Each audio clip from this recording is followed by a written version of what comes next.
సమస్తం కొత్తవని భావించాడు.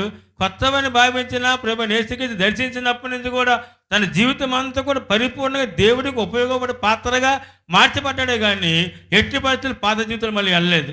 అటువంటి పౌలు పక్క చూస్తూ అన్యజనులను మార్చి అన్యజనులు మంచి ఫలాన్ని చూశాడు.